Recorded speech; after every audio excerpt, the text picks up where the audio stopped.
Da chi'n ymuno efo ni rwan ar gyfer rhagbrofion yr adran ganolradd. Mae'n llawn y fan hyn eto 10 rhagfrawf llawn I ddod o'n blaena ni fan hyn. Felly mae'r cystadlu'n frwd iawn yma yng nghanolfan Gneifio Meirion. A'r un Trent Hughes o Seland Newydd, a'r ddau o Seland Newydd Michael Boyd, wedyn merch o Loegr ar 3 Kim Terry, Llyr James ar 4 bachgen o Benryn Coch, Tom Hadley o Loegr ar 5 ac ar 6 yn Cneifio llaw chwith unwaith eto Sean Evans ar 6 maen nhw'n rhoi y bechgyn llaw chwith yma a dydy hynny ddim yn anfantais o gwbl. Mae'n dipyn o grefft I ddysgu Cneifio ar llaw chwith achos chydig iawn o hyfforddwyr sydd yn gallu cyfarwyddo'r ffasiwn grefft, ond ar hyn o bryd mae yna 4 oen yn y gorlan ar gyfer bob un o'n nhw. Mae'r rhan fwyaf yn nhw yn mynd am I ail ar hyn o bryd, neu yn ei chanol I o ran yr ail oen. Dyma ni Kim Terry fan hyn mewn ar gyfer yr ail oen. Dewr iawn iddi hi fod yng nghanol y bechgyn mae gyd ac mae merched yn ymddangos mwy a mwy yn y cystadlaethau yma ac maen nhw'n gryfio'n chwarae teg. Ac wrth gwrs, pan dwi'n deud cri o ran sgil dwi'n olygu, achos dydy hon ddim yn grefft lle mae rhaid I chi gael cyhyrau mawr.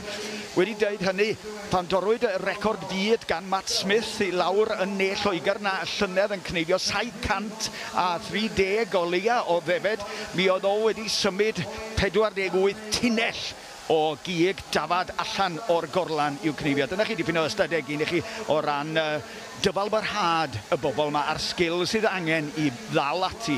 Achos dal ati di'r gamp o fan hyn. A dyma ni ar hyn o bryd, cneifiwr bach taclus ydy Trent Hughes o Seland Newydd ar y stondin yr rhif 1. A braf iawn gweld cymaint o gefnogaeth sydd yna erbyn hyn o'r hyd a lled y byd i'r digwyddiad yma yn y sioe fawr. Y sioe fawr ydy'r lle I fod erbyn hyn. Maen nhw'n deud bod y ddarpariaeth yma, yr adnoddau technegol ac yn y blaen ar awyrgylch cystal ag unrhyw le. Maen nhw'n cymharu fe a Masterton yn Seland Newydd. Felly mae gennym ni lawer iawn I ymfalchio ynddo fo yma yng Nghymru. Sut da ni wedi datblygu y diwydiant Cneifio a'r adloniant sy'n perthyn iddo fo. Mewn â ni ar stondin 5 rwan, y Tom Hadley ydy hwn o Loegr. A'i gymar yn gorlan yn sicrhau taclusrwydd o ran cadw'r gat ar gael. Kim Terry unwaith eto fan hyn yn mynd yn dda. Ac wrth gwrs yn yr adran yma, yr adran ganolradd, mae'r rhain wedi mynd trwy y gyfundrefn yr adran iau ac wedi dod I niferoedd da o ran Cneifio. A'r 6 wedi gorffen yn gyntaf. Mae lle o'n I wan, na dydy o ddim wedi gorffen o gwbl. Sean Evans oedd o'n mynd mewn am I ddwytha rwan I. Dyna ni, dydy llaw chwith ddim yn bopeth, mae'n amlwg ar I trydydd oen mae pawb ar hyn o bryd felly. Dyma ni eblaw am Kim Terry sy'n chydig bach ar ei holi. Ond da ni'n edrych rwan ar 1 a 2 ar Trent Hughes a Michael Boyd y ddau fachgen o Seland Newydd. Un o'n nhw ar y stodiau hirion yma na, Michael Boyd, ond ar 1, drwch ar pa mor rhwydd mae yr gwaith yn ymddangos gan Trent Hughes. A wedyn ar 4, golwg sydyn ar Llyr James, y bachgen lleol I mi o Benryn Coch I bob pwrpas. Dwi'n nabod y teulu James ers llawer I flwyddyn ac maen nhw yn arbenigo yn y maes. Mae yna gennyn nhw filoedd o ddefed i'w Cneifio wrth gwrs ac mae'r dyfodol yn ddiogel yn wylo bobl ifanc fel hyn. Braf iawn gweld nhw wrthi ac yn datblygu I sgiliau. Maen nhw'n mynd I fod yn hanfodol i'r diwydiant defed am flynyddoedd I ddod ac yn edrych ymlaen I weld a fyddan nhw yn gallu llwyddo yma I symud I fyny ar gyfer yr adran hun y flwyddyn nesaf wrth gwrs. Dyna ydy amcan pawb sydd yn y gystadleuaeth yma.